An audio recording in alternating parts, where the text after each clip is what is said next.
Hello and welcome to episode 83 of Toward a Better Life. This is your host, Kevin Pennell. Let's travel together to create more fulfilling, rewarding, and healthier lives with open minds, spirits, and hearts. Toward a Better Life podcast features like-minded people sharing their stories, ideas, and activities on what we can do to generate a better life individually and collectively. If you enjoyed the episode, if you learned something today, please do consider following the show, subscribing to your favorite podcast platform through Apple Podcasts, Spotify, or Amazon, to name a few, and leaving a good 5-star review. This helps the podcast more than I could say, and it allows me to reach out to more and more people, which would mean the world to me. Inclusion has made its way into many parts of our day-to-day lives, and that may include some wellness classes that we desire to attend to create a better life for ourselves. Laura Scheer is my guest on this episode, where we're going to discuss how you can find a yoga class that's right for you, regardless of physical or cultural challenges that may face you and your goals for wellness. Laura has been teaching and practicing yoga for years. In that time, she's made some crucial discoveries about limitations and challenges of yoga and what can be done to make that practical, viable, and productive regardless of physical and cultural challenges. Join Laura Scheers and I now for Unlimited Yoga. Good morning, Laura Scheer, and welcome to Toward a Better Life. How are you this fine day? I'm doing well. Thank you. Thank you for having me. Laura is going to be sharing a little bit of some information with us today, folks, about yoga and another approach to yoga that I think is maybe sometimes, I'm going to say, ignored, maybe an oversight, whether intentional or unintentional, it really doesn't matter, but I think it's something that's very important, particularly when we look at it from the standpoint of Toward a Better Life. A lot of people are going to want to do some type of movement. I'm a big supporter of any type of movement. I work a lot with Qigong and Tai Chi, and I have done yoga. I'm not that proficient at it, but my partner is. She's good at it, but it's just not my thing, and that's okay. Everyone has their thing. So all that being said, Laura, why don't you tell us a little bit about yourself and where you're at? Absolutely. So my name is Laura Scheers. I'm the author of Queering and Cripping the Yoga Body. My academic and professional background is in adult and higher education. And I started seriously practicing yoga after an injury to my spine that led to 3 kind of back-to-back surgeries. I started practicing in a physical therapy clinic with other people with neurological and orthopedic conditions. And I think, like a lot of your listeners, I went to yoga practice thinking, I'm going to change my body. I'm going to go back to where I was before surgery, as if our bodies ever move backwards or are predictable or controllable in that way. But what really changed instead was my mind. I formed community. I started identifying as disabled and finding the power and the joy in that. And so as I started practicing, I loved it. I had a wonderful mentorship there, and I decided to train as a yoga teacher myself. When I went to yoga teacher training, everything changed. That is where I really encountered our mainstream kind of Western American mainstream way of thinking about yoga and practicing yoga. And I had this experience of being very othered in that yoga space, of being the disabled body that stood out, that wasn't able to do the poses the way other people were. And at first I really felt bad, about myself. But as I dug in, I found a lot of people had that same experience. I started reading more. And then when I went to complete my doctorate in higher education, I decided I really wanted to dig into yoga and the current way we teach, research, and practice yoga in the West and in the United States. And as I did that, that's what led to my research that became the book that I've written now, Queering and Cripping the Yoga Body. So what I do is I use the lenses of queer theory and disability studies, which are 2 kind of philosophies, to look at our teaching, research, and practice of yoga, and to hopefully raise questions about the ways that we do that, and to hopefully open up some new possibilities for how we can think about bodies in the yoga practice and how we think about the practice itself. Okay, so educate us a little bit on queer theory, if you could, just so that we know where you're coming from. Absolutely. So, queer theory and disability studies are two different but kind of interconnected theories that I use together. They're both theories from the overall kind of post structural philosophy. And that looks at kind of two big things, which is what we call discourse and power. And so, in this philosophy, one person doesn't automatically hold power over another. It's not about teachers having power over students or anything like that. But there's relational ways that power can happen. We can be empowered in certain areas and disempowered in others. Um, and then we look at discourse, which is kind of the meanings we all collectively make together about something. So if you've been to a yoga class, you've observed this. There's certain ways we talk about yoga. There's certain ways we talk about the body. And so what I'm looking to do using queer theory and disability studies is to make those things explicit. So queer theory uses the LGBTQ plus experience. So that's lesbian, gay, bisexual, transgender, and queer, and anybody else who kind of is under that umbrella, looking through that lens and looking through the lens of the disabled experience to point out the ways in which we might see things differently when we look through those lenses. So both of these theories really look at assumptions about what bodies and lives should look like or what a Mm, normal body or a life is, right? So we're looking at what's a normal body if we're talking about disability studies. What's a normal in queer theory as well? What's a normal relationship? What's a normal life? And raising awareness about the ways that those assumptions go unsaid, bringing those to the surface, and so that we can be more welcoming, more inclusive, and we can use those lenses not just to welcome more people into our practices, but to maybe look at our practice through a different light. okay. And I think we look at these words all the time, and I like to think the words are powerful things, but sometimes Mhm. people don't even think about what does it really mean for me to say this? And it's just, Yeah, we just kind of skim over it without thinking of the impact that we might have on somebody else. absolutely. And if someone comes into the yoga practice and they look different or they act different, how do I work with them? And I say I as though I were the teacher or the instructor. And we have these preconceived notions about what the person should be able to do and what they should look like. And I think probably that's what you address in your book, is it not? Absolutely. Yes. So the So, way that teachers, the way that we talk about it in media, the way that we talk about it in research, all these things come together into this mishmash of how we see what people should look like and what their lives should look like, what they should be able to do. Yeah. yeah, that's a perfect way of looking at it. It's a mishmash, and it's like what is right, what isn't right, who says what's right. Right. Just keep, And yeah, go a lot on. of these things that you'll hear out there in a yoga class, you're not going to be able to probably find the original person who said it or where it was printed. There's just things that get repeated kind of endlessly. And like you said, these things are powerful. These words have power. But it's not really about people trying to hurt each other. We're just repeating what we heard.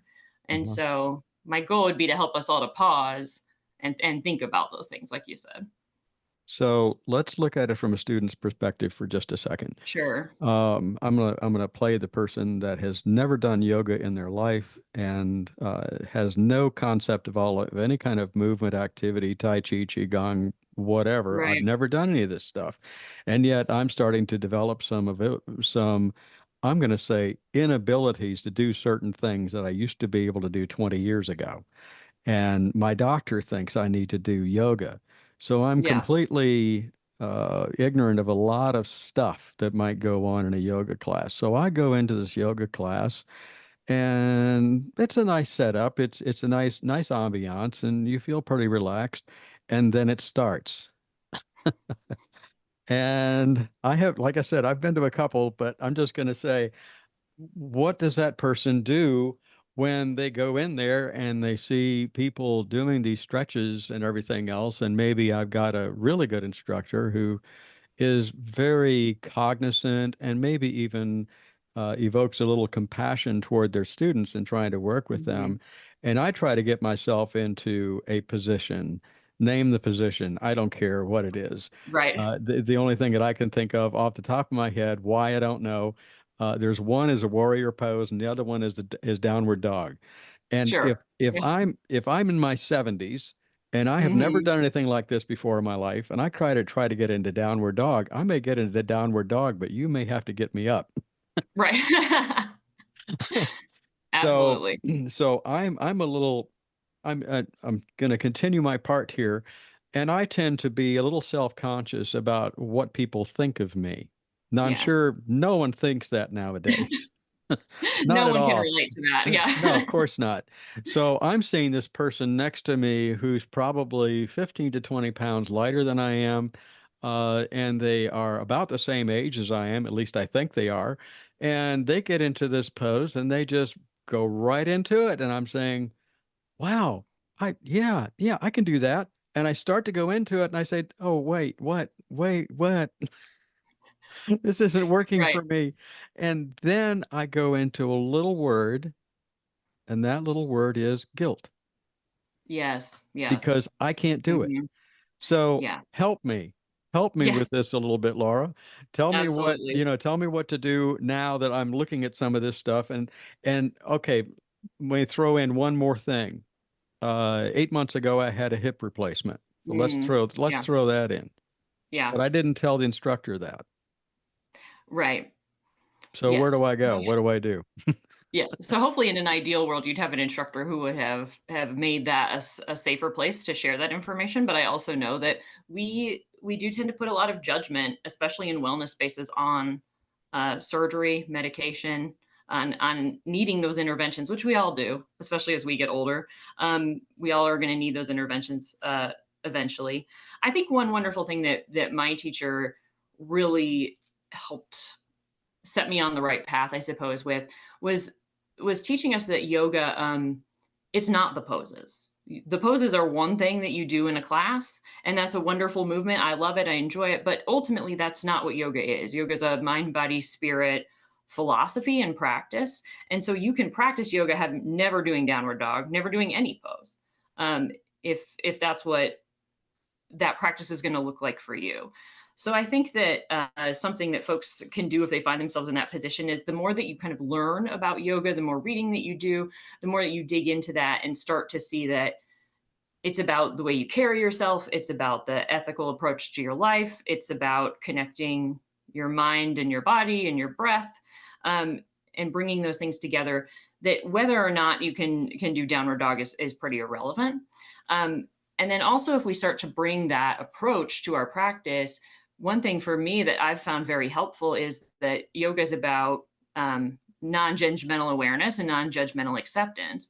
And so, accepting of where your body is after that hip replacement, realizing that maybe your body doesn't move in the same way it used to. I have a joint replacement, and that's for sure. And that will be for the rest of my life. And sometimes that comes up and is frustrating. So for me, part of the yoga practice is that acceptance, is of saying, Hmm. what's my body doing today? How does that feel? How am I moving? And just being aware of and accepting that. And if you have these negative feelings, these guilt coming up, sit there and feel that. And it won't feel good, but you're accepting that it's happening, and that that's where you are. And I think that is the practice. Hmm. So acceptance is a key point that you brought up. A lot of times what I've shared with people, even when I've done the Qigong and Tai Chi work, is yeah, I can do some of these really interesting things. And I've had people say to me, how do you get yourself in that position? I can't even begin to get there. And I said, Right. well, keep in mind one thing, I've been doing this for over 20 years, and Right. I got a pretty good idea about what my body can do and what my Mhm. body cannot do.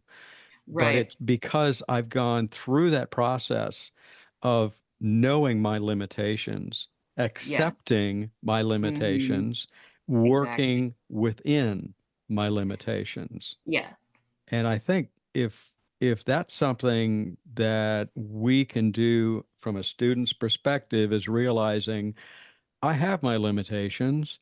I am here. I am doing the best that I can because I really do want to change. I really do want to do some of these movements and yet recognize the fact, accept the fact that I can't do them as Right. well maybe as the person next to me. But I just had a an online class I did, and I told the other person, I said, you know, one of the big ones we need to remember as instructors is that that's intention. And what is Right. your intention? What is your plan? What do you want to accomplish through yoga? What do you Right. want to do? So, Absolutely. so with that, where does that, the person goes with acceptance, and let's switch gears and think about it from an instructor's viewpoint, that they see somebody who comes in, and what about situations, you touched on it, that we would hope that the instructor would have the foresight to talk with students to find out where they are rather than they just come in and we just go with it and they showed up Right. 5 to 10 minutes late. What do I Right. do as an instructor with that person? Now that never happens either. Oh my goodness. Yeah, absolutely.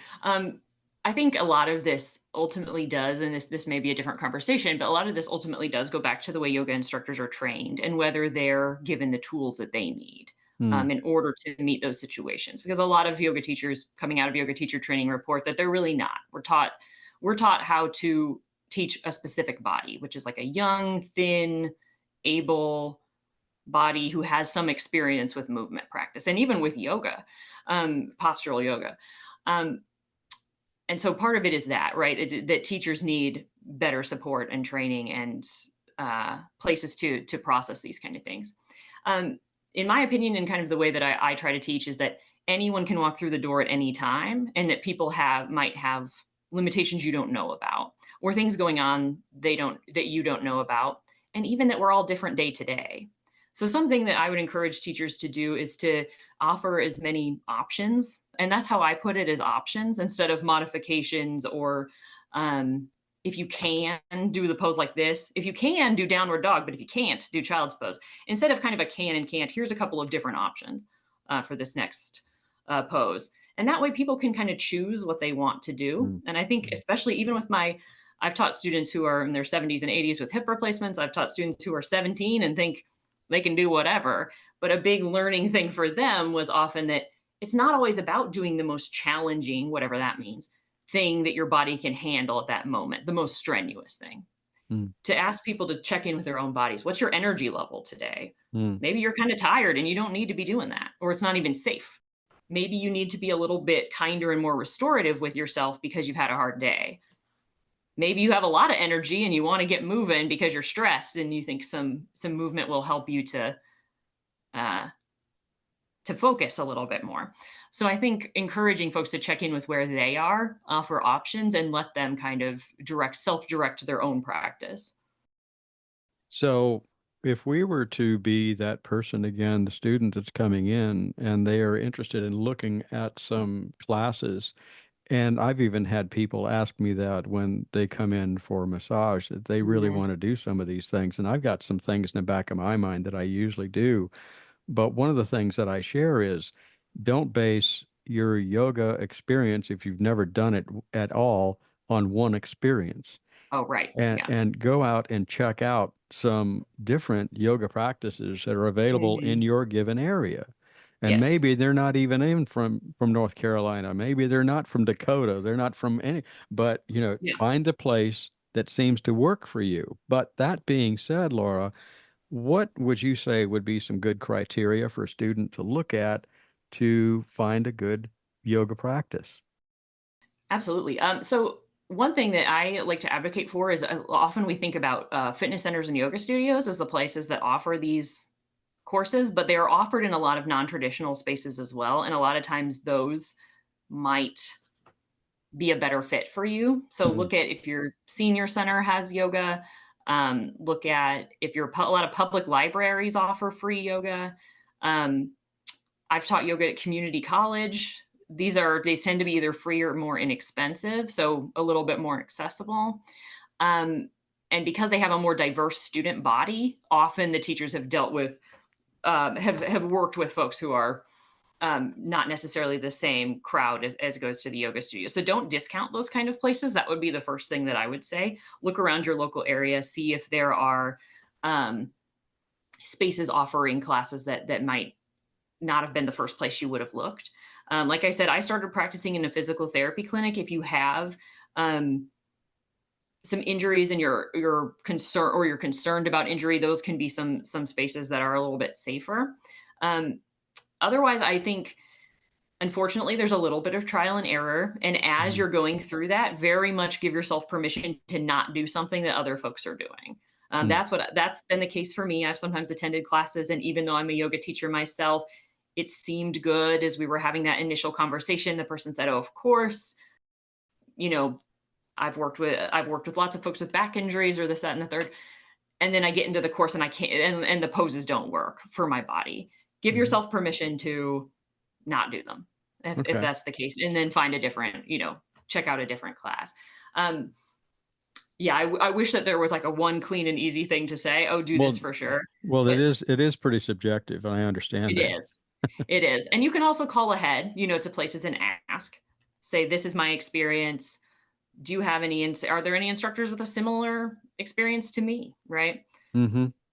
And check It out those classes. So you can always ask, you can always um yeah, call ahead, gather information, talk to other folks who have been there. okay. So, um, one of the other things that I wonder, and I hesitate to bring this up, but I think it's something that would be helpful. Are there red flags that people should look at if they're going to go to get yoga someplace and for whatever reason it doesn't feel right? But outside of that, is there anything that you Yeah. would say? Yeah, I think you're absolutely right. Trust your own embodied experiences and your gut feelings. And honor yourself. I do think that's part of the practice.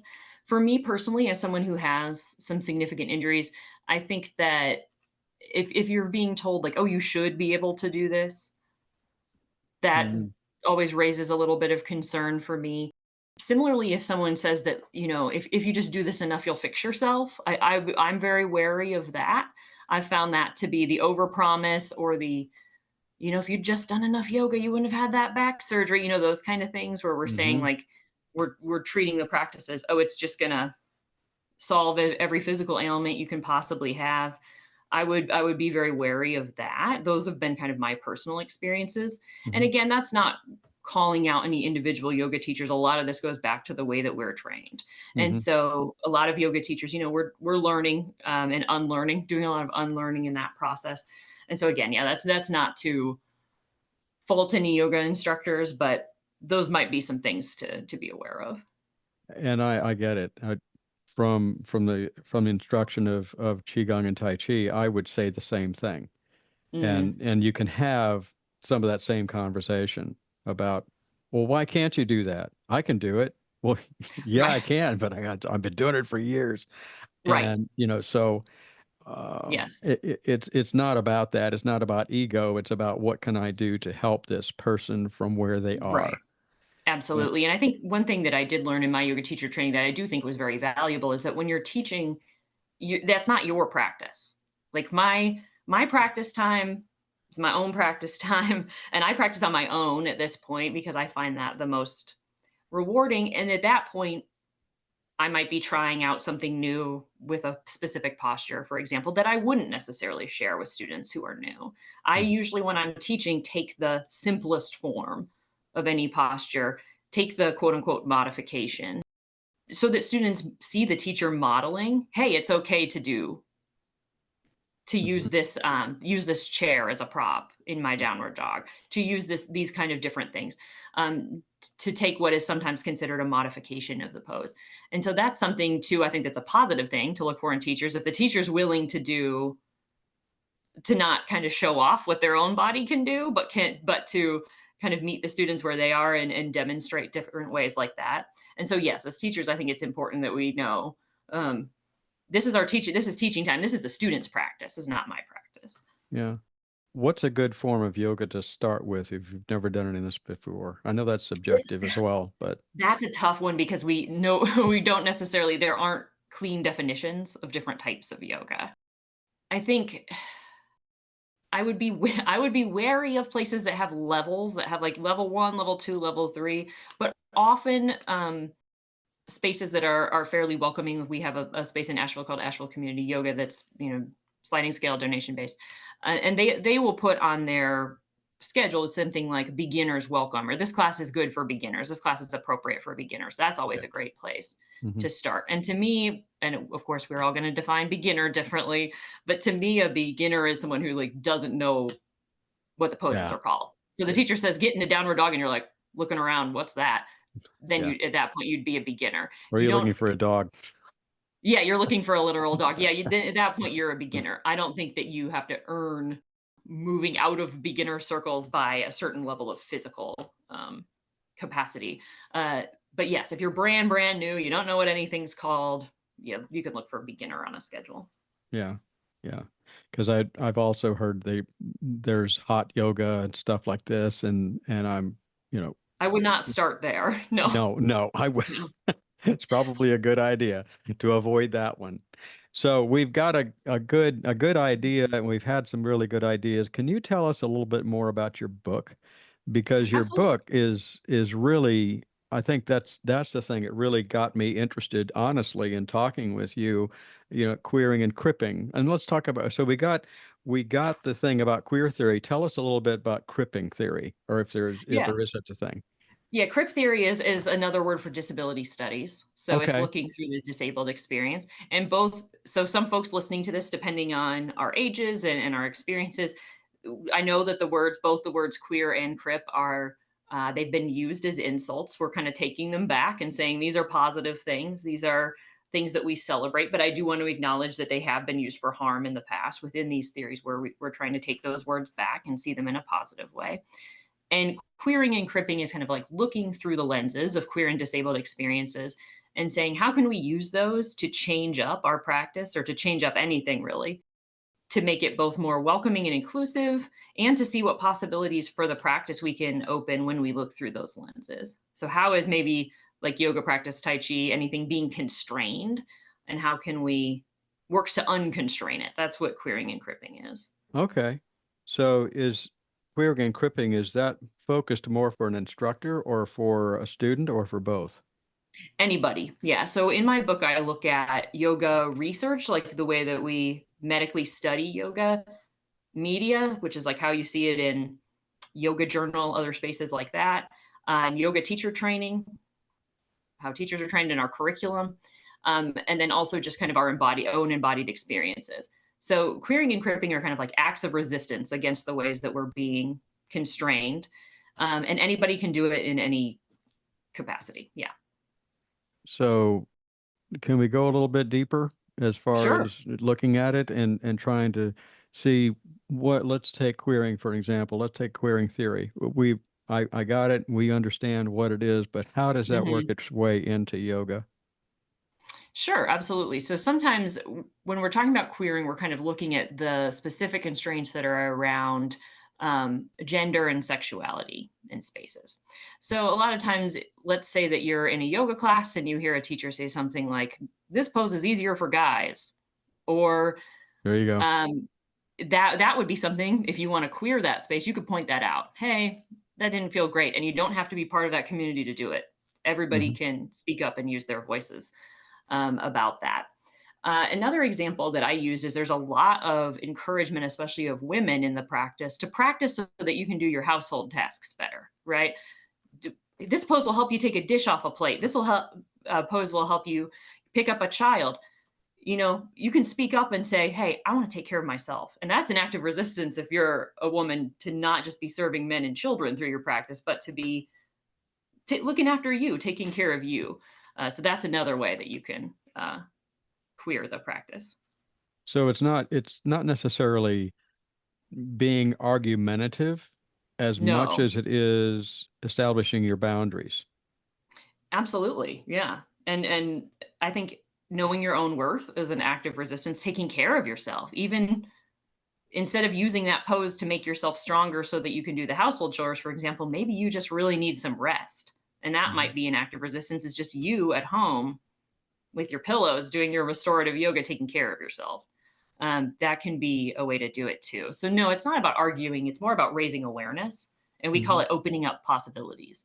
So, you're not looking to hurt anybody. You're looking to, because that teacher who's saying that line, they're just repeating it from somewhere they heard, and it might be hurting them too. So, like Mhm. bringing it up helps everybody.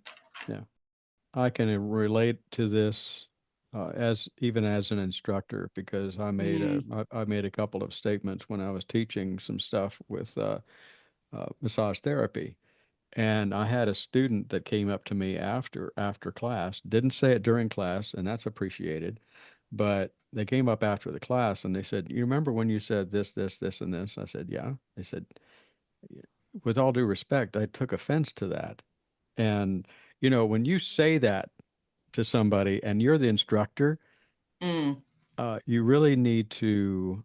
This is me, but my first response was, "What?" yeah, That was not my intention. And yeah, and I appreciate what you just said, that some instructors are just taught certain ways, certain things, and maybe it does hurt a little bit. But what I did was is I embraced that a little more hmm, and I thought about it and I told them later on, I said, I really do appreciate you sharing that with me because now it has helped me to polish myself to be a better instructor. Why am I saying right, all of this? It has to do with if you receive information like this and you are the instructor, correct me if I'm wrong, but hmm, use it as an opportunity to grow on your own absolutely. practice And because that, we've all done it. I've been a classroom teacher as well, and so I know that like nothing like getting in front of a class with a blackboard or yoga practice or anything else, stuff's gonna come out of your mouth, and it's yeah, gonna be something that your teacher said 30 years ago and you didn't even know was in there, and you're gonna blurt it out. And it's a gift. Really, if somebody comes to you and says, "Hey," especially if they're coming from a personal experience and saying, "Hey, that hurt my feelings because of blah, blah, blah," that's a gift. And so I think a couple things that can happen is we get hung up on how they wrapped the gift. We worry that like, "Oh, their tone wasn't good," or whatever. It's still a gift. It might be an ugly wrapped gift. That's okay, you know? Um, and so taking the moment to, if you don't know what to say in the moment, say thank you. And I'm going to spend some time and think about it. That's all you have to say that time. Thank you. I'm going to take some time. I'm going to think about it. As you said, we can get caught on our intent. And something that's said a lot in social justice circles is we're looking at impact, not intent, right? So we hurt people's feelings all the time without having meant to. hmm Um, and we don't go, I didn't mean to, in most cases, right? If we bump into somebody, we say, oh, I'm sorry. Not, I didn't mean to bump into you. So it's okay to just to know, we don't want to feel like we're not a good person, but this doesn't mean we're not a good person. hmm It means there was an impact. And we can take some time. This is where mindfulness practices are wonderful, right? We can notice our reaction. We're hmm probably going to have one. We're going to notice it. And we're going to take some time later and whatever that mindfulness practice looks like for you. So if that you want to move through a physical practice as you think about this, if you're journaling, however you process, take some time and process. And probably you will find that there was something beneficial in that because it yeah, takes a lot of courage for someone to speak up. So if they did, there's probably something there. yeah. So don't berate them for doing that. Take the Right. opportunity, and I like the way that you just said it. Look at it as a gift because that's really what it is. How Yeah. many different philosophies and ways of life have you heard about that we come in contact with people every day for specific reasons? And, Yes. how I put myself out there is how that person responds to me. Because if I'm Right. really in a negative space, what do you think that's going to attract? You know, Mhm.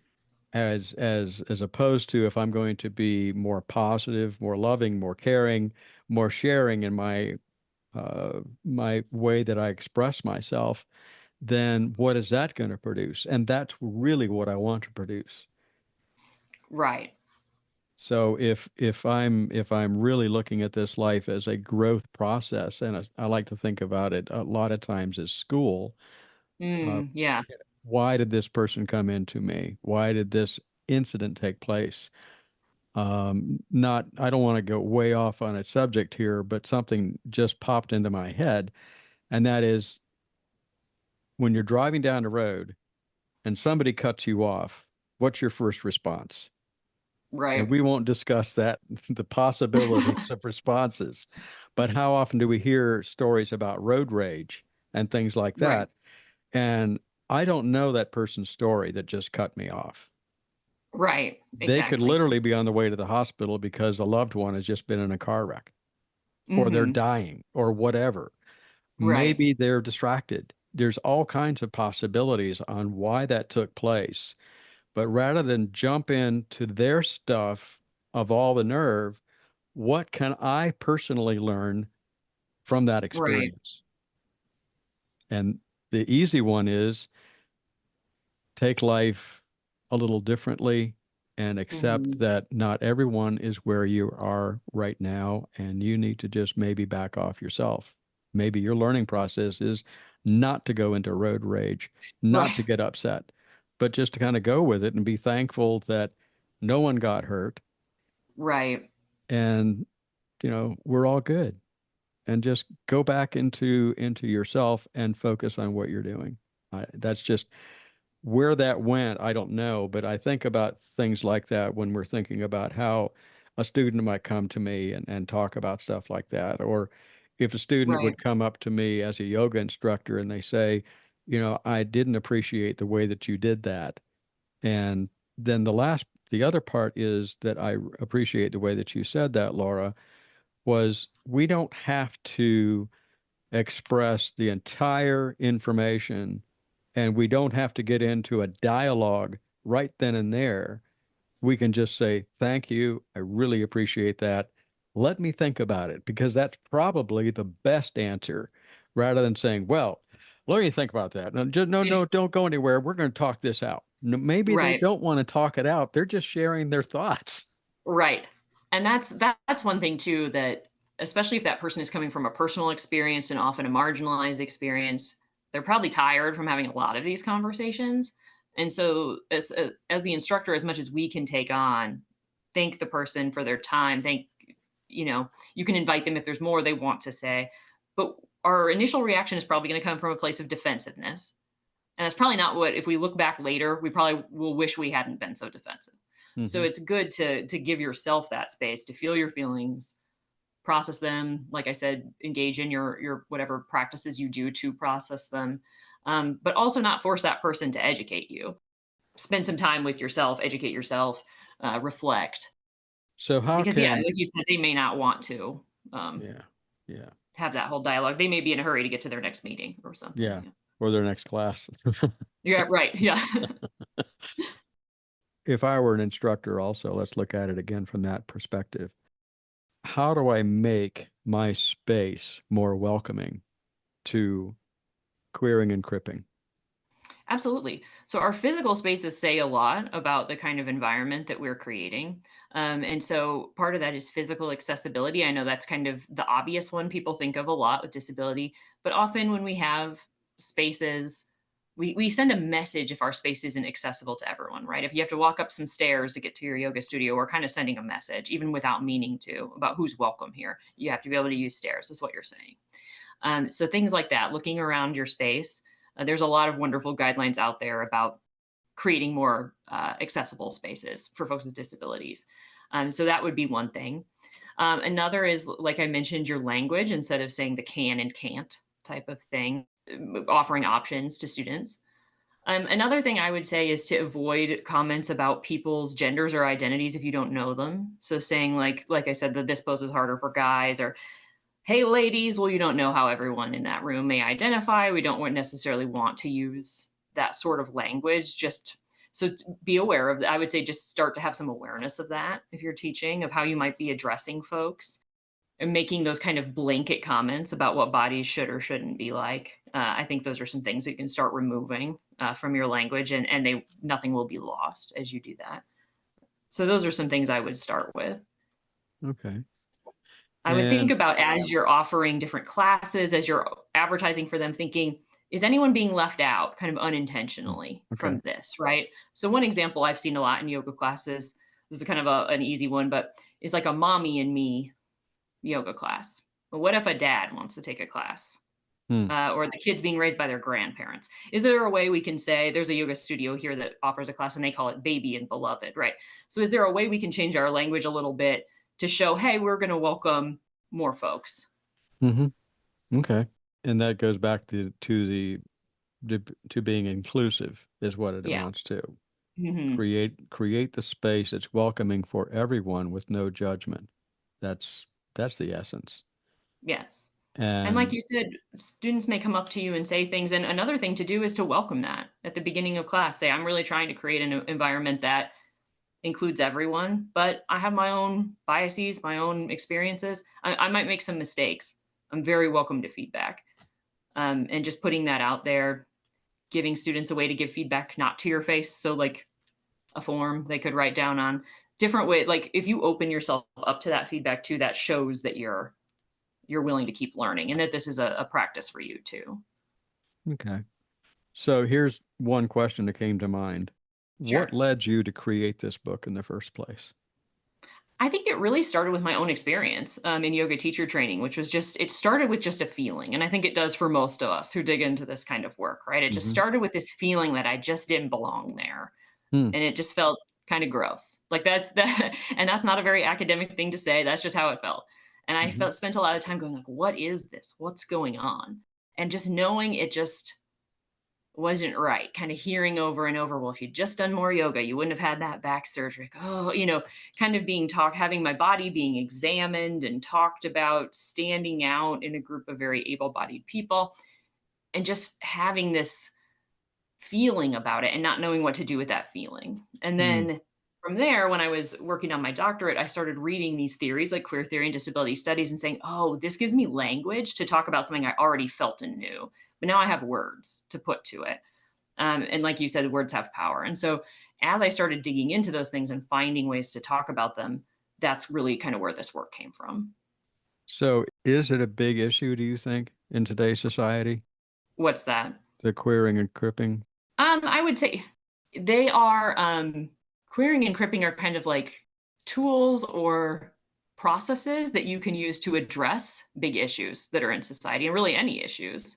So I'm looking at yoga and kind of wellness culture through these lenses, but you can look at anything in your life. So your book is not just on yoga, your book is on life in general and how we view that. Is that a good estimation? I would say it is mostly about yoga, but it's kind of taking these ideas that you really can apply to anything. I'm just applying it to our current yoga environment. So it's more of a yoga is the subject matter, but the underlying information that's there is beneficial for anybody. That's what I want Yeah. to draw across to. Yeah, absolutely. So I'm what kind of makes my work unique is that I'm taking these lenses and applying them to yoga. But these lenses have been used by a lot of wonderful thinkers and been applied to all kinds of things. So, Okay. yeah. Okay. So if somebody wanted to reach out to you to get more information and work of this nature, how do they go about doing that? Sure. Yeah, you can reach out to me through my website, which is drlaurashears.com. Okay. That's really simple. Yeah. Do you work with people individually on anything along these lines in a consulting fashion or instruction or anything like that? Yeah, I do consulting. I've taught about I've been a trainer for both queer and disabled for organizations looking to be more inclusive to the queer and disabled communities. So that's the kind of work, yeah, that I've consulted on for sure. Okay. Okay, so right now, are you involved in instruction outside of that? Like, are you in any kind of an instruction area, like working in a university or anything of that nature, or how are I'm you not doing? currently. I Okay. have been. So I have about 15 years of experience in higher ed in kind of the classroom and co-curricular settings. And then I've taught yoga in both a physical therapy. I'm not a physical therapist. I've taught yoga as part of the physical therapy program at a physical therapy clinic. And I've taught yoga at in the community college curriculum setting. Okay. So, what does Laura do to create a better life for herself? That is a great question. And so it's a work in progress, as I'm sure it is for everyone. As you were saying in one other podcast, it's toward a better life. Yeah. Um, so something that I'm continually working on is to kind of question, as we talked about, these narratives, these things that we're supposed to be able to do. So part of my experiences when I was writing this book was I had COVID-19 and then now I have long COVID. And that really forced me to confront some of the ways that even as I was writing through these lenses and thinking and talking about how we can be more inclusive in yoga, I found myself judging my own body and my ability and thinking, well, if I just did yoga better, then I'd cure this. Well, that obviously did not happen. My practice has helped me to accept, where I am, but it's an ongoing process. And so through that, I think I learned that it's a constant process of trying to question those assumptions that, in that case, the assumption was you need to make yourself healthy. And sometimes Hmm. that's not how it works, right? And that if you do your practice, you'll get that reward of health. And so I'm constantly trying to kind of unlearn that to move toward a better life for myself and also others. I think I realized that in how we talk about bodies, even our own, influences how we treat other people. And Hmm. so and what our assumptions are about others. And so that's something that I'm trying to continue to work on. Hmm. Another thing that I am working toward and that I encourage folks to work toward, and this is something from disability culture and studies, is to embrace interdependence, right? None of us are Hmm. going to be able to do everything on our own. And so as we move toward a better life, we're not doing it alone, we're doing it together. And Hmm. so there's going to be some things that I can't physically do. And there are things that maybe society expects that I should be able to do based on my age and what I look like or whatever.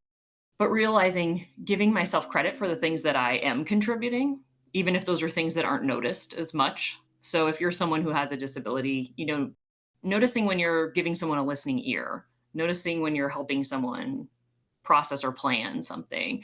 A lot of times we reward kind of physical, obvious, outward types of labor and ignore some of the other things, emotional things like that. So I'm trying to, as someone with a disability, embrace where I'm able, where I am contributing, where I am helping others, where I am showing up and doing the same thing. Where are people able to show up for me, understanding that, appreciating that. And so that's something else that I do to try to think of a better life as something that we're moving toward collectively. So where can I show up for me, and then where can I show up for my community? How can I offer a helping hand to someone else? Especially in these spaces for your listeners who are involved in wellness, health, anything like that. A lot of times we make that an individual thing. How can Hmm. I be healthy? How can I do this, that, or the third? But look around your community. Do people, and what can you do to help others have access to those things? And that's a good way of looking at it. To definitely we need to look to ourselves, but then if I'm going to say fix, so I'm working on myself and I try to be the better person there, that can make a bigger impact on the community around me as well. Right. Yeah. Take caring for yourself, And then, and prioritizing that and knowing that as important. And then also, as I think sometimes when we work on, if we're saying fixing or you're working on things for ourselves, sometimes we can get caught up in thinking, oh man, I really did it. I'm making myself, healthier. I'm being really productive. And then we can start to feel a little bit like, well, I did it. So everybody else just go do your thing. And that kind of lets me off the hook if I start thinking like that to help others. And so part of it is, as I'm improving, however you want to see that, as I'm moving toward my own better life, how am I reaching out and including and helping everyone to have access to those things that I'm having access to. it is important. It's so important to be able to share with others in that because, Mhm. yeah, if I do my own work, that's great. But to embrace everybody, to embrace others that are like-minded, to encourage Mhm. people. I mean, the greatest gift that you can give is to give yourself. And, what can you do in a community to help others? So, yeah, Absolutely. Yeah. yeah. Laura Shears, this has been delightful. I really appreciate you sharing your time with this. And one other thing before we go, how can people get a copy of your book? And let's hear the title of the book one more time. Absolutely. So my name is Laura Shears. The book is Queering and Cripping the Yoga Body, and it's available on Amazon. You can get it there. I recommend going to Routledge.com. That's the publisher's website because they have very good sales there. So Amazon or Routledge.com. Okay. All right. Laura Shears, thanks again for being a guest on Toward a Better Life. Thank you so much. Thanks again, Laura, for helping us understand how to work with our own and others' limitations and challenges that may be associated with yoga and other facets of our life. If you do have any further questions or if you'd like to connect with Laura Shears, you may do so through her website, drlaurashears.com. That's Dr. Laura, Laura, Shears, SHEARS, towardabetter.life.com. If you're seeking insights and advice on how to create a better life for yourself over and above the podcast, I invite you to visit the website, towardabetter.life.com, where I've got some blog information there, along with some upcoming classes that are going to be coming along very soon. Also, we do offer Toward a Better Life mentoring sessions. Send your request or inquiries to kevin@towardabetter.life.com for details. Join me next time on Toward a Better Life as I welcome Beth Sandlin. If you're looking for joy and happiness through physical activity, this is going to be a great episode for you. Beth will share how to squeeze every drop of joy and happiness out of life and create that zest through physical activity. As I said earlier, if you enjoyed the episode, learned something today, well, please consider following Toward a Better Life, subscribing through your favorite podcast platform like Apple Podcast, Spotify, or Amazon, to name a few, and leave a good 5-star review. This helps the podcast more than I could say and allows us to reach out more and more people every day, which would mean a whole lot to me. If you've got any questions or if you'd like to be my guest, please write to me, kevin@towardaBetterLife.com. That's kevin@towardaBetterLife.com. Until next time, enjoy your journey toward a better life.